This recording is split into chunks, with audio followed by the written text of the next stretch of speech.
it's a kind of a craft project thing as compared to the flies that Gene's tying and everything with all the traditional stuff. So it does take a few pieces of equipment that a lot of you may or may not have, and the fly's not all that long to tie.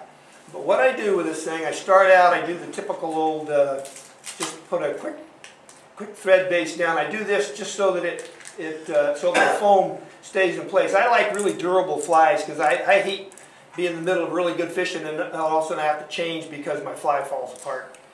What size hook you got going there? This is what I'm using. It's on my little sheet there, and I can, if anybody wants this sheet, this is on a PDF, and I can. All you got to do is email me and ask for it, and I'll send you a copy of it. Take a little piece of 1/8" foam, which is on your little thing there too, and I trim it. Which also I got it on the pattern. I trim it like yay. Where's that thing? How about right here? Trim it right there. So you get this little shape that looks like this. Okay. Then what I do is I take a razor blade, and I slit the bottom of it so that it'll slip over the hook, like yay. And I'm gonna back up lots. I'm gonna do all this stuff. I like really durable flies, so I use a little Flex-Cement on this thing right here to make it hold up a little bit. So I put that stuff on there. Then I take this guy here and you slip it over, and if you look at that one I passed around that's already tied floating there, you look at the bottom of it, you can't see the hook. Wayne came through, but thanks.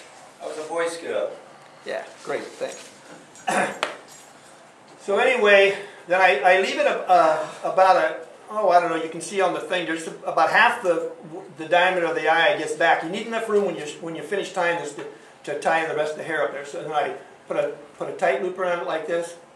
Put this thing down so I can see. Pull it in, and I slant it towards me like this because when you tie this thing, it's going to pull it back straight. Put a couple wraps like that to hold it on. Now, what you need to do now, if you compress this foam real tight, you lose a lot of the flotation. So I pull a lot of length out of it so I don't have to put any tension on it. Slowly wrap it around like this without compressing it down, just enough to go around this thing like this. There's no tension on it at all. Till I get all the way down to the tip. Then when I get to the bottom back here, I wrap it down pretty tight to hold it. And then I take and whip finish it with this character here. Okay, then I cut the thread off. That's the last I use of this white thread. And now when I use the mono thread, and I like the mono because it's really tiny and it has no color, so it doesn't influence anything I'm doing. Okay, once again, because these threads are barely on there, I had at the beginning, a lot of this stuff I got through trial and error. I had it's really fortunate when I'm up in Chester like that because I can tie a fly and that night I go out and fish it. And if it doesn't work, next night I tie a different fly. And so I get instant feedback on what I'm doing. But I smear a little bit of Flex-Cement over the top of this thing because it keeps the threads from slipping off the foam at some later time. These doggone browns got a lot of teeth. And they put them in there, tear everything to shreds. Okay, on the hair, I found too much, for me anyway, I don't like a really, really heavy duty, lots of hair on the fly. They need to be kind of transparent the way I looked at it. So what I do, the way to guess it here is to get enough hair that you think is going to be about the look you want for the fly. And whatever that is, you cut it in half. So then I take this thread and I pull it back down. About half of what I had there, snip off a chunk of it. And what I do, for me this seems to work the best. I just lay it down on my table, and then I just take and I pull off what I think I'm going to use for the first set. But of course, as I usually do, tie a new thread on there. Now this is the mono. This is that Unimono, and it's fine clear is all it says on here.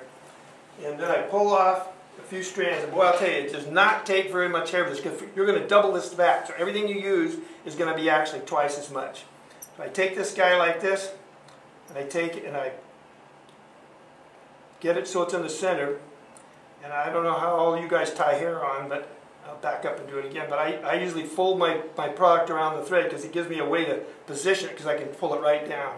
And I'm going to pull this on in quadrants. So I pick the bottom side on one side to tie it in.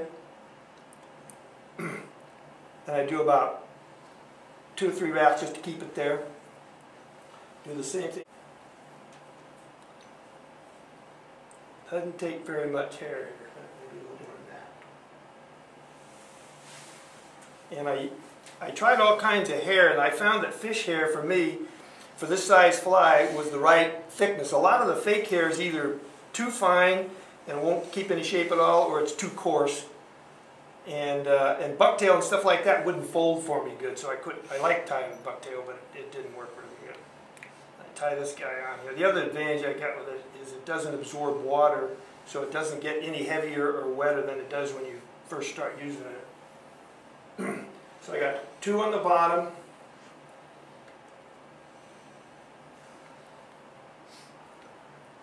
And 1 on each side.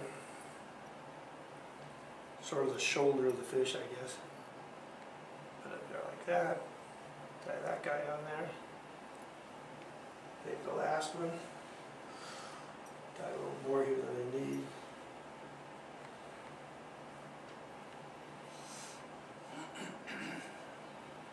Pull this guy over.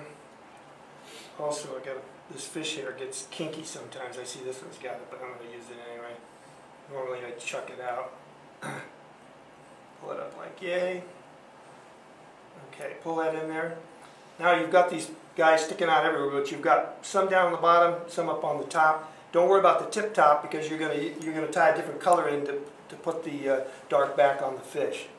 And I take my whip finish here, or you can half hitch it. Works the same thing. And I put a couple of guys in here. Got to untangle it from the half hitch tool.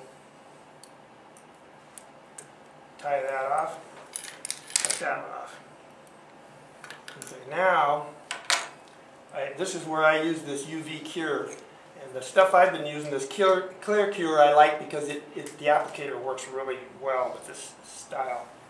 You take this guy right here. Now, so what I do then is I take the bottom part of this stuff and I divide it up and run part of it back on one side, part back on the other side, and then on the top do the same thing. Swing it over, swing the other one over. This is all sort of a manipulation thing here. And then when I got it all pulled back like this, I can maneuver it around to get an even coating of it. And that's why I use the white foam too. If the foam shows through, it really doesn't seem to make any difference. And so I just spread it out like that. Get what I think is going to work pretty good. And I take this clear goo, and this is where this comes in over the. I noticed Mitch was saying that trying to use the tube was a lot harder. I push this guy to get a little bit of, you see the cement comes out, so I can put just a small amount on here. And I'm using this just like actually welding. It's not really going to be the final part of the fly, but you want to keep it pretty smooth. This stuff sets obviously as soon as you hit it with the light. So I give it a chance to either smooth it down like this or give it a chance to level out a little bit, because you want this thing smooth when you're done, or when you go to apply the eyes it doesn't come out too good. Then you just hit it a lick like that. That's it. And that'll keep that side in. So if I let go, that side stays, but everybody else moves. Then I work my way around to the other side.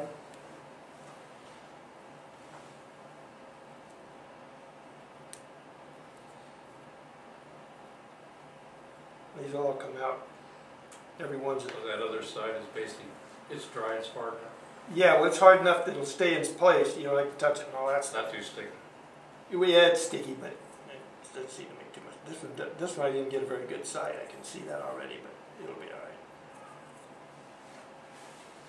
But you can with this stuff here, you can really tune how you're working this.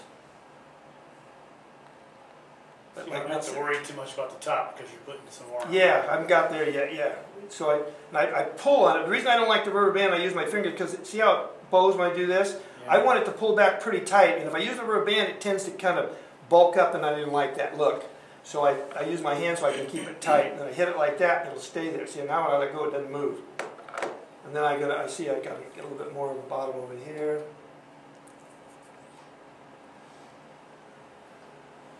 Set up a nice shell. Yeah, originally, and when Mitch was showing you guys before, I was using this stuff as my final. See, now it all stays in one spot. But the fish would tear it to shreds. I'd get maybe one fish, and the fly would come in with hairs going every which direction. And this UV stuff isn't very strong. They just ripped it apart. So I had to end up using epoxy to hold everything together. So now for the top of the fish, I just grab a little bit of this green. And like I say, whatever you think is going to be the right amount, divide it in half because you're going to double it when you fold it over. So I get a small amount of this stuff. It doesn't take very much of this hair. Snip it off. Same thing as before, then you got to take and put your thread back on, which I always forget until I got the stuff in my hand. So put this guy back on here, and what do I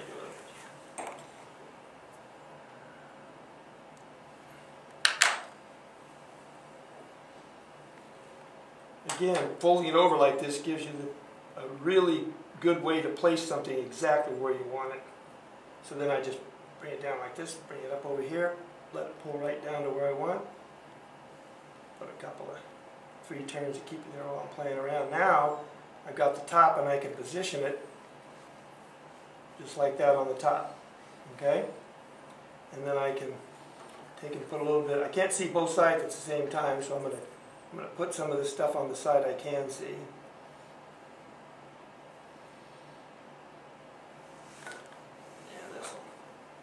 By the way, this is the best light I've ever used, and God only knows how much it cost. It came from Snap-on.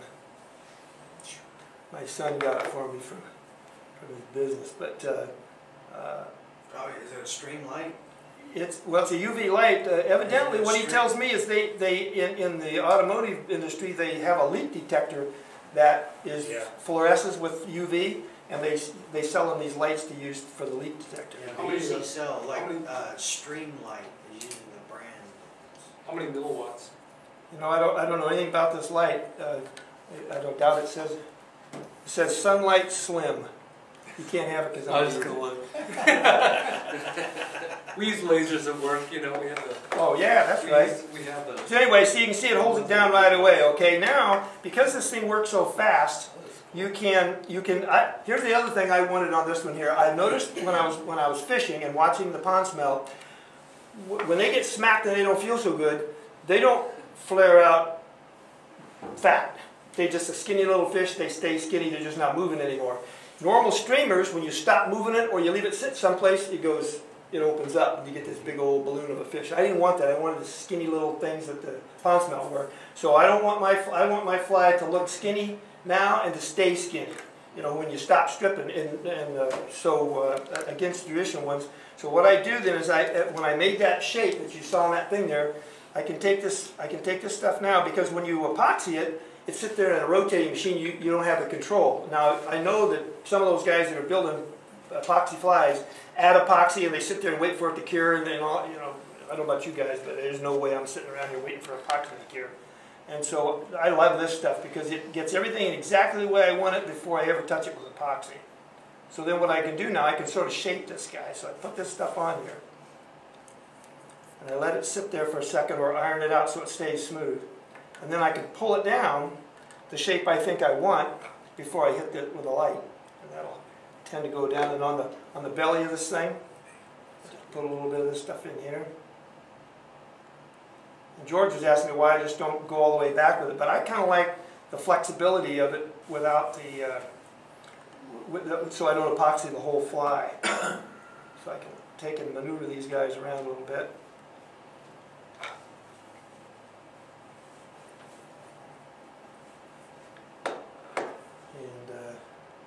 Yeah, that's pretty close. Okay, now I put a little reflectant on the side, and I'm sure most of you guys are aware of it, but opening these up and taking them out of the package is not the plan with this stuff. You have it everywhere. So what you do is you just cut a little corner of it out like this, and then you just count out the strands you want. Pull them out of there. Cut it. And again, you want half the ones you want because you're going to fold it in half. I take this guy here, find somewhere in the middle, fold it over, Bring it up, now I can position it exactly where I want it, right down the center of this guy. I want the side flash on this thing. So I just put enough rapstick holes there while I'm doing it, and I just pull it right down the side where I think I want it. Back with my goop.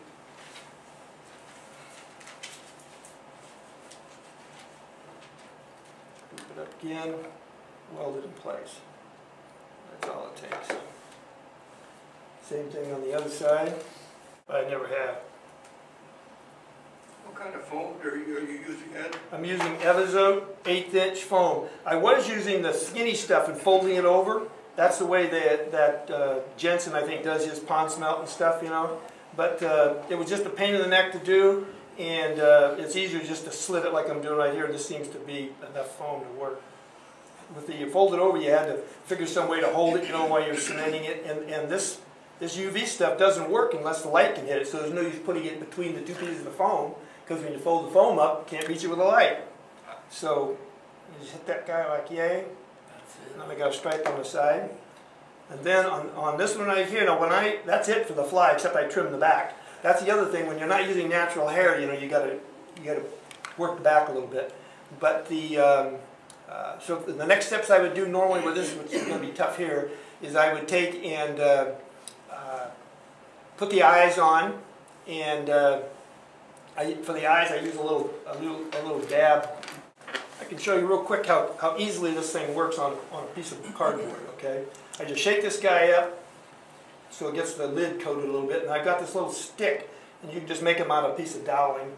In fact, I mean, I have a lathe, but you can take one of these, put a pencil sharpener, and do the same thing. It just puts a little taper on it, it gets it down to about the size eye you want, and you just dab it in your paint. So you got a little thing on the end, and instead of trying to paint a round eye, all you can do is just touch it, and you get a round eye every single time. And then once you've got that, today, you know, it takes so long to dry and all that. But what I do, I use a plain old craft acrylic you can get down at the craft store, Michael's or somebody. And then I take the black after that's set, and I got a toothpick, which is same difference. I've got some fancy one that's got a nice end on it, and I just dabble this guy in here, and where's my fly at? You know what? To finish this guy off, it isn't going to make too much difference on this thing because of the stuff I use, but I put a couple of half inches on here just to hold this. Because once you get done with epoxy and everything else, this thing's not coming undone whether you tie this thing or not. So now if this fly was the other one, it's already got the eye on it. I can show you real quick with the black. And this eye didn't come out too good. But you just take a little, same thing with the black, you just take a little bit of daub there and just touch it in the middle and you got an eyeball. And I think myself, the eyes on these particular smelt that I'm trying to copy here are, they got pretty big eyes on them. And I think the eye is a big part. I know there's a big controversy on how much eyes make, but I don't know if the fish care or not. But it makes me feel better, so I put eyes on everything. And then all I got to do on one like this now is I would, after this thing dries, I would epoxy it. Once I got the shape I want, I epoxy from about half the body forward. I epoxy that, let it set, and then if you can see on that fly that I passed around, I take plain old clear silicone, you know, GEs or use the aquarium stuff, anything, and I silicone it from behind the epoxy back past where the stuff leaves the bend here. I put silicone in here, and I like the silicone because it keeps the flexibility of the fly. It's clear, you can't see it. I've got it on that fly there. And what happens if I don't do that, when I was fishing these without it, about every 10 casts, the hair would wrap around my hook shank, and I'd end up with a wicky looking fly, and I'd have to stop and do it, and unstangle it again. When I put the silicone on there, it didn't seem to make any other difference to it at all. It didn't affect the look or the feel of it or anything, but it kept it from wrapping around my hook all the time. So that's what I started doing. So anyway, that's it. It didn't take that much to actually to do these guys. And they got a little more brown in them than all of them right there. But that's the other thing. With this one here, I tied them. There's the finished guy.